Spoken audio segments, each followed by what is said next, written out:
একটাই কথা আছে বাংলাতে, মুখ আর বুক বলে একসাথে, সে হলো বন্ধু।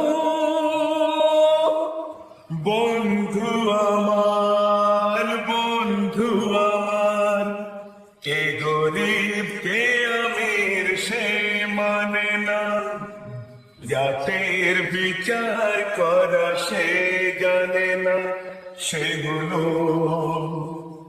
বল